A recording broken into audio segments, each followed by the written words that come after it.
नमस्कार, जन टीवी राजस्थान में आपका स्वागत है। मैं हूं आपके साथ भानु दीक्षित। सबसे पहले नजर हेडलाइंस पर। महिलाओं के उत्थान और आज के नारीत्व की स्थिति पर सेमिनार। दून विश्वविद्यालय में अंतर्राष्ट्रीय संगोष्ठी में विशेषज्ञों ने रखे अपने विचार। समापन सत्र में महाराष्ट्र के राज्यपाल कोश्यारी हुए शामिल।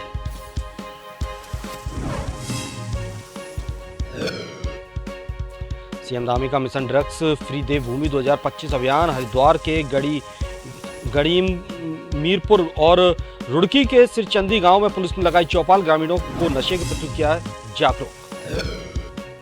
उत्तराखंड विधानसभा अध्यक्ष का कोटद्वार के लाल पानी क्षेत्र में विरोध। ऋतु खंडूरी के स्थानीय लोगों ने किया प्रदर्शन। बड़ी मशक्कत के बाद पुलिस ने कराया मामला साफ। उत्तराखंड सरकार का धर्मांतरण कानून रोकने का मामला। काशीपुर में अंबेडकर पार्क जन कल्याण सेवा समिति में रोष विरोध में एडीएम को सौंपा राष्ट्रपति के नाम ज्ञापन। उत्तराखंड में अभी कुछ दिन और मौसम शुष्क रहने की संभावना। फिलहाल बारिश बर्फबारी की उम्मीद नहीं। 30 नवंबर के बाद करवट लेने की उम्मीद।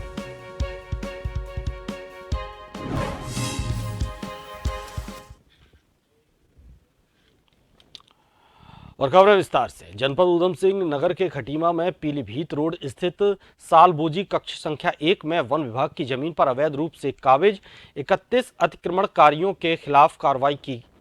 एसडीओ वन विभाग संतोष पंत, सुरई वन रेंज अधिकारी सुधीर कुमार, एसडीएम रविंद्र बिष्ट, पुलिस बल और राजस्व विभाग की टीम द्वारा हाईकोर्ट के आदेश के क्रम में बड़ी कार्रवाई की गई। वन विभाग की जमीन पर विगत कई वर्षों से 31 लोगों ने अवैध रूप से अतिक्रमण किया हुआ था, जिसमें 8 लोगों को पूर्व में कई बार नोटिस भी दिया गया था।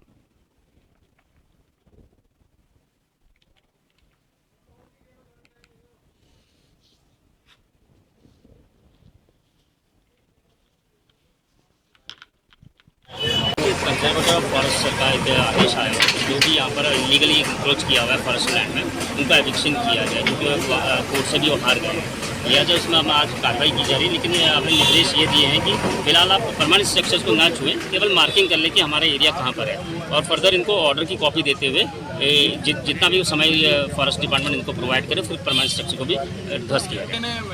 करीब 4 या 5 बार नोटिस सर्व हो चुके हैं। उसके क्रम में डीओ साहब ने का आदेश पारित किया था, जिसे जो वन संरक्षण अपीली अधिकारी हैं उनके द्वारा खारिज कर दिया गया, और इससे पूर्व माननीय उच्च न्यायालय द्वारा भी इसमें कार्रवाई की जाए।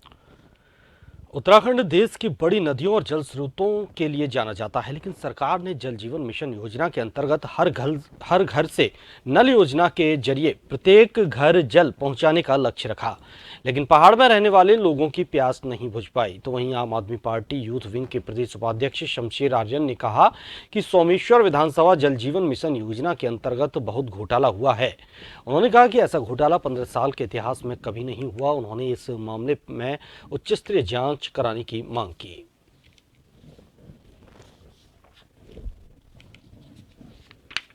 सोमेश्वर विधानसभा में आज भी वर्तमान में जितना बड़ा घोटाला जल जीवन मिशन में हुआ है, शायद 70 साल के इतिहास में कहीं नहीं हुआ। आज भी प्रदेश की जनता पानी के लिए तरस रही है। लोग कहते हैं कि जल जीवन मिशन के तहत हमने हर घर नल, हर घर जल पहुंचाया है, वो सिर्फ कागजों तक सीमित है, और ठेकेदारों ने जो भी जिसको भी जो टेंडर मिले थे नल लगाने के, वो सब पैसा ठेकेदार खा चुके हैं। आज भी मैं अपने गाँव की बात करूँ या मैं अपने विधानसभा की बात करूँ, आज भी करोड़ों परिवार उससे वंचित हैं। अल्मोड़ा में आप यूथ विंग जिला अध्यक्ष दानिश कुरैशी ने एसएसपी प्रदीप कुमार राय को अल्मोड़ा नगर में बढ़ती भिखारियों की संख्या पर रोक लगाने की मांग को लेकर ज्ञापन सौंपा। कुरैशी ने कहा, अल्मोड़ा नगर में बढ़ती भिखारियों की संख्या पर चिंता व्यक्त करते हुए उन्होंने कहा कि कई इलाकों में बाहर से आए हुए लोग भीख मांगते दिख रहे हैं, जिसमें बच्चे भी शामिल हैं। कुरैशी ने एसएसपी अल्मोड़ा प्रदीप कुमार राय से उनको वापस मूल स्थान पर भेजने की मांग की है।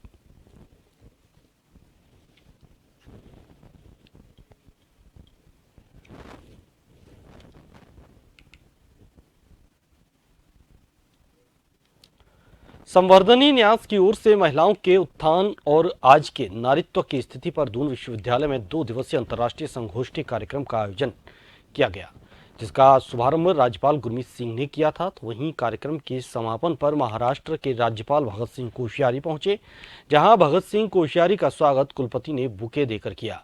साथ ही साथ एनसीसी के बच्चों के द्वारा राज्यपाल को परेड की सलामी भी दी गई। तो वहीं कार्यक्रम की शुरुआत राष्ट्रगान से की गई। अपने भाषण में महाराष्ट्र के राज्यपाल भगत सिंह कोश्यारी ने भारतीय नारियों के कार्यों की सराहना करते हुए कहा कि भारतीय नारी देश ही नहीं विदेश में भी अपनी ख्याति प्राप्त कर रही हैं।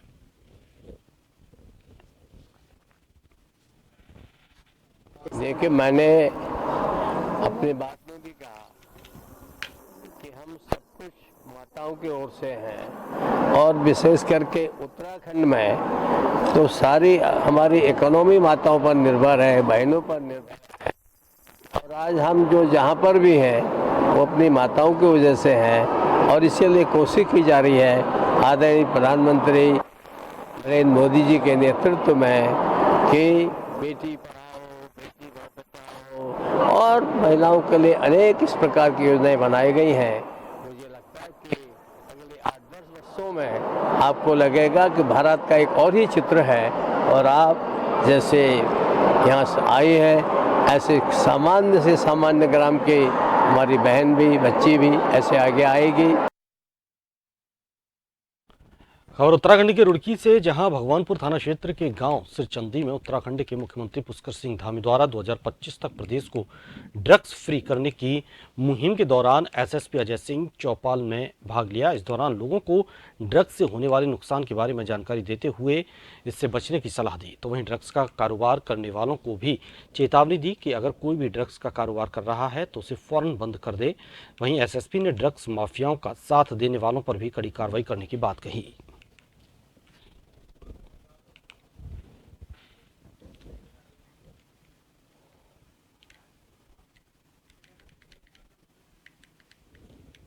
बहुत चीजें से नहीं कही जा सकती, मुझे पता है, लेकिन कुछ सुझाव दे सकते हो। अगर कोई देना चाहता है तो हाथ उठा ले। जरूरत पड़ती है सबसे पहला आदमी जो जैसे पेट दर्द होता है डॉक्टर को याद करता है या कोई बात होती है तो पुलिस को जब देखता है कि मेरा भाई, मेरा बेटा, मेरा बच्चा जो है ये चला गया तो उत्तराखंड के मुख्यमंत्री के मिशन ड्रग्स फ्री देवभूमि 2025 अभियान को धरातल पर लाने के लिए हरिद्वार जिले के समस्त थाना पुलिस द्वारा अपने थाना क्षेत्र के उस एक गांव मोहल्ला को गोद लिया गया है जिस गांव में नशे की ज्यादा शिकायत या फिर नशे का बड़ा कारोबार है। वहीं सीओ हरिद्वार बहादुर सिंह चौहान, कोतवाली रानीपुर इंचार्ज रमेश सिंह तनवार और सुमन नगर चौकी इंचार्ज इंद्र सिंह गढ़िया द्वारा ग्राम गढ़मीरपुर में चौपाल लगाकर लोगों को नशे के प्रति जागरूक किया गया, जिसमें गांव के लोगों द्वारा भी नशे को खत्म करने के लिए पुलिस प्रशासन का सहयोग करने का आश्वासन दिया।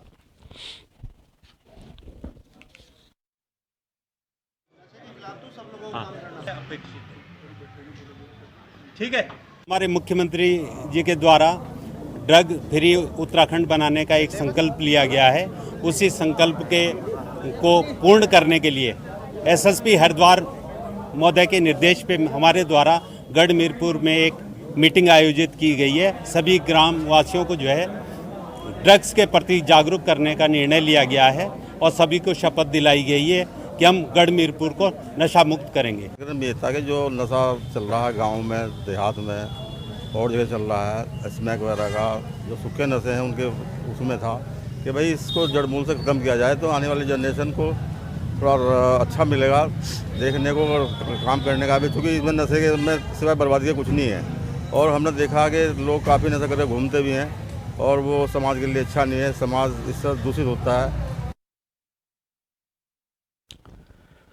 उत्तराखंड के विधानसभा अध्यक्ष रितु खंडूरी का कोट द्वार क्षेत्र के लालपानी इलाके में स्थानीय निवासियों द्वारा सड़क जाम कर जोरदार विरोध प्रदर्शन किया गया। साथ ही हाय हाय के नारे भी लगाए गए।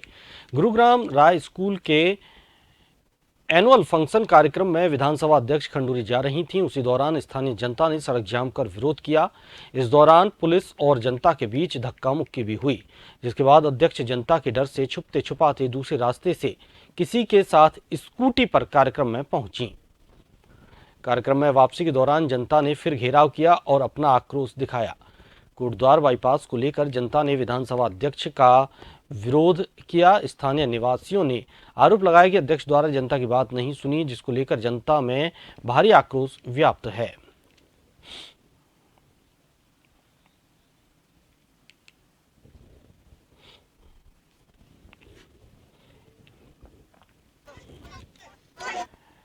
काशीपुर में अंबेडकर पार्क जन कल्याण सेवा समिति के द्वारा उप जिला अधिकारी के माध्यम से देश की राष्ट्रपति के नाम एक ज्ञापन सौंपा गया, जिसमें उत्तराखंड सरकार के द्वारा बीते दिनों अपनी कैबिनेट बैठक में धर्मांतरण रोकने के लिए प्रस्ताव पास कानून बनाने का विरोध किया गया। आपको बता दें कि काशीपुर में बीते 6 नवंबर को अंबेडकर पार्क जन कल्याण सेवा समिति के द्वारा काशीपुर के रामनगर रोड स्थित ग्राम भोगपुर प्रतापपुर स्थित डॉक्टर अंबेडकर पार्क में 300 लोगों के द्वारा हिंदू धर्म त्याग कर गौतम बुद्ध की 22 प्रतिज्ञा लेकर बौद्ध धर्म को अपनाया था।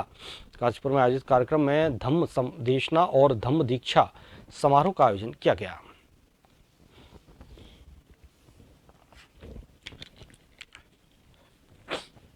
उत्तराखंड सरकार और केंद्र सरकार जो धर्मांतरण कानून लेके आ रही है, हमने उसको उस कानून को ख़त्म करने के लिए एक ज्ञापन दिया है कि हम राष्ट्रपति महोदय और राज्यपाल महोदय दोनों को संयुक्त एक ज्ञापन दिया है।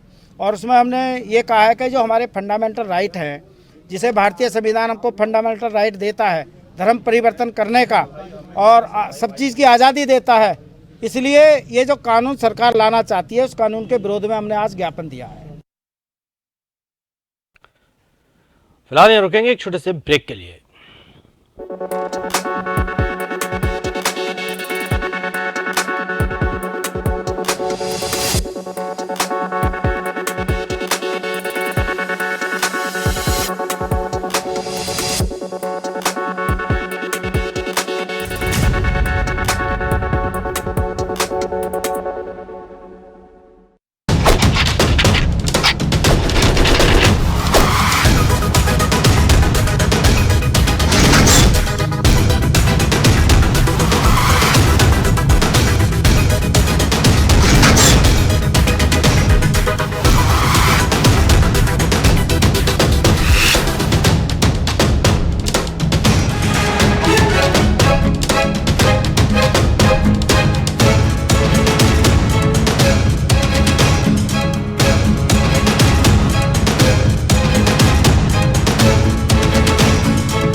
खबर जो कभी बताती है सच तो कभी कराती है एहसास।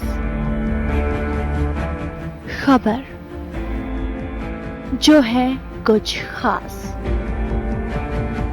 खबर ही तो है जो कभी बनती है राजनीति से तो कभी व्यापार से, कभी आती है खेल से तो कभी मनोरंजन से, कभी खुशी से तो कभी गम से। हाँ, खबर ही तो है। खबर थमती नहीं और ना ही थमेंगे हम, क्योंकि हम हैं जन टीवी, जन जन की आवाज।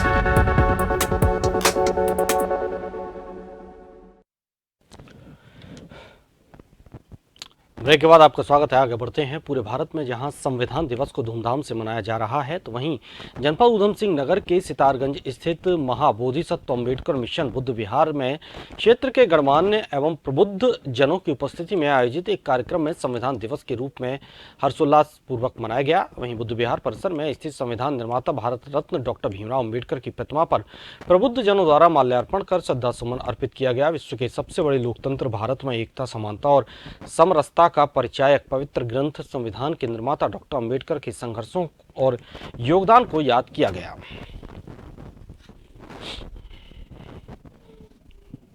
आपको सबसे पहले उनकी प्रतिमा को माल्यार्पण किया, फूल से श्रद्धांजलि दिया, नारा लगाए, मोमबत्ती अगरबत्ती जला कर के उनका जो है उनको याद किए। फिर उसके बाद एक मीटिंग हॉल में बैठ करके मीटिंग किए। सब लोगों ने अपना अपना विचार व्यक्त किए, बहुत अच्छा व्यक्त किया विचार। और मैं तो संविधान दिवस जो है, हम तो बाबा साहब के कृतज्ञ हैं। उन्होंने संविधान लिखा। आज के दिन तत्कालीन प्रधानमंत्री जवाहरलाल नेहरू और जो है तत्कालीन राष्ट्रपति डॉक्टर राजेंद्र प्रसाद जी को समर्पित किया। जैसा कि आप सभी लोगों को ज्ञात होगा कि आज 26 नवंबर संविधान दिवस है और संविधान के निर्माता डॉक्टर B.R. अम्बेडकर, जो परम पूजनीय संविधान रचयिता हैं, उनको याद करते हुए उन्होंने 26 नवंबर सन 1949 में ये संविधान तत्कालीन राष्ट्रपति राजेंद्र प्रसाद और तत्कालीन प्रधानमंत्री पंडित जवाहरलाल नेहरू को समर्पित किया था। उसके बाद ये संविधान 26 जनवरी 1950 को हमारे पूरे भारतवर्ष में लागू हो गया। आज हम सब उसी संवैधानिक प्रक्रिया के तहत अपना जीवन निर्वहन और शासन चला रहे हैं। और आज हम लोगों की रूपरेखा एक कार्यकारिणी गठित की गई थी, जिसके तौर पे संविधान दिवस को हम लोगों ने। तो वहीं खबर हरिद्वार से है, जहां हरिद्वार की किरवी कंपनी ने संस्थान के कर्मचारियों के बच्चों के लिए मेधावी छात्र छात्राओं का सम्मान समारोह आयोजन किया। 2021 और 2022 में अच्छे अंक प्राप्त करने वाले बच्चों को पुरस्कार से नवाजा और उनके उज्जवल भविष्य की कामना की। संस्थान के वाइस प्रेसिडेंट सुरेंद्र पाल सिंह ने मेधावी छात्र छात्राओं के उज्जवल भविष्य की कामना करते हुए कहा कि कंपनी हमेशा से सामाजिक सरोकार से जुड़कर कार्य करती रहती है। वहीं उप महाप्रबंधक धीरेन्द्र चौहान ने सभी छात्र छात्राओं से भविष्य में शिक्षा के साथ साथ अन्य क्षेत्रों में भी अग्रणी रहने को कहा।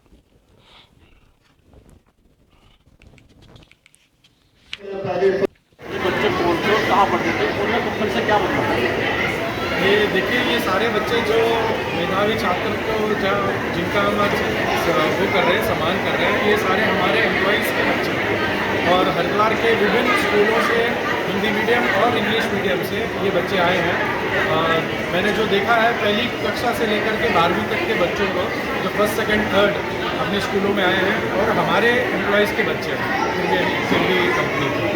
गत वर्षों की भांति इस वर्ष भी हमने अपने संस्थान में कार्य करने वाले जितने भी हमारे साथी हैं, चाहे स्टाफ हो या वर्कर हो, उनके सभी बच्चे जो विभिन्न स्कूलों में पढ़ते हैं, उनके बच्चों का ये एक प्रोत्साहन के लिए हम प्रोग्राम रखते हैं। क्योंकि हमारा ये मानना है कि ये हमारा जो परिवार है, किरवी परिवार, अगर उसका भविष्य उज्जवल होगा तो देश का भविष्य भी उज्जवल होगा। इसमें 1 से लेकर 12वीं तक बच्चे थे, जिनमें हमने प्रथम 3 बच्चों को अवार्ड दिया है। अभी बारिश बर्फबारी के कोई आसार नहीं है। राज्य भर में अभी कुछ दिन मौसम शुष्क रहने की संभावना है। मौसम विभाग के अनुसार 30 नवंबर के बाद मौसम करवट ले सकता है और हल्की बारिश और बर्फबारी हो सकती है। रविवार को भी देहरादून सहित अधिकतर इलाकों में मौसम साफ बना हुआ है। वहीं कुमाऊं मंडल में आज रविवार को मैदान से लेकर पहाड़ तक धूप खिली रही।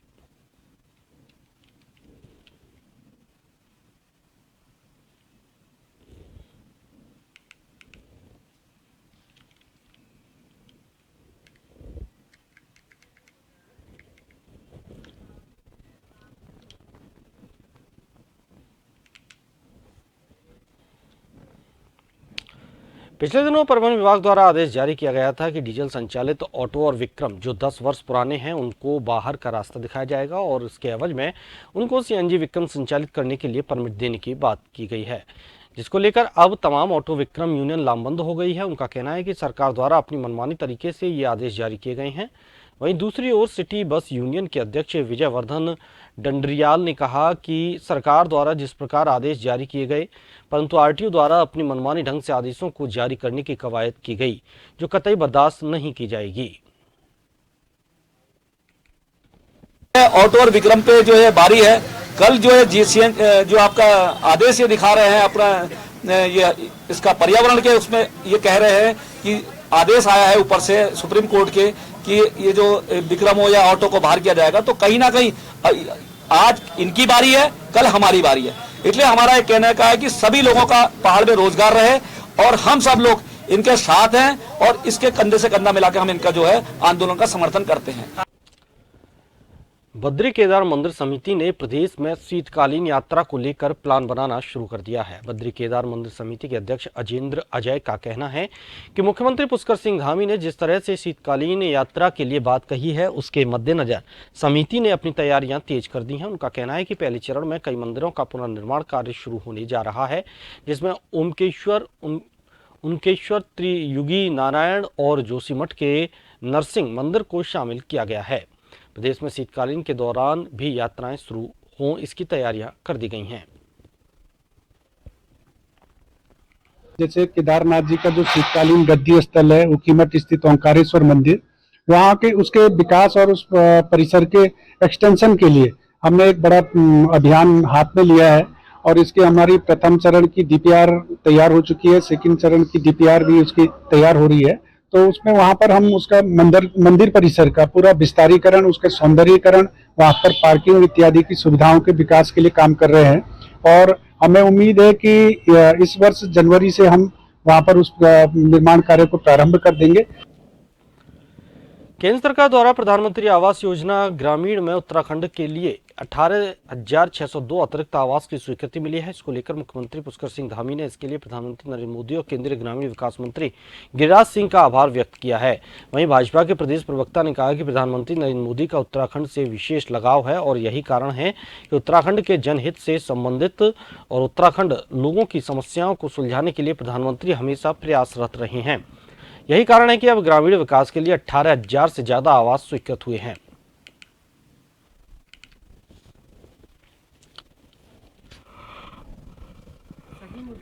ये तो बहुत ही स्वागत योग्य कदम है माननीय हमारे पुष्कर सिंह धामी जी मुख्यमंत्री जी, जिन्होंने माननीय प्रधानमंत्री जी से आवास के लिए एक विशेष बजट के लिए कहा और वो स्वीकृत भी हो गया। 18,602 के करीब इसमें हमको वो जो बजट अतिरिक्त बजट मिला है, क्योंकि देखिए अभी तक 15,000 के करीब जो हमारे आवास हैं वो हो गए। 305 लोगों जिनके पास भूमि नहीं थी उनको भी मिल चुका है। वन प्रभाग रामनगर जल्द रानीकोटा वन पंचायत में 5 हेक्टेयर भूमि में लगाएगा मेडिसिन प्लांट।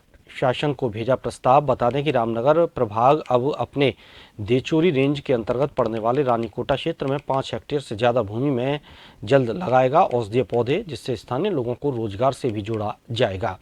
इसका प्रस्ताव बनाकर शासन को भेज दिया गया है। डीएफओ कुंदन कुमार ने बताया कि रामनगर वन प्रभाग के अंतर्गत देचोरी रेंज में हमारी रानीकोटा वन पंचायत है, वहाँ हमने 5 हेक्टेयर क्षेत्र चिन्हित किया है। उन्होंने बताया कि इसमें भारत सरकार एक आयुष मंत्रालय के तहत योजना है, जिसमें औषधीय पौधों की खेती के लिए वित्तीय सहायता प्रदान की जाती है।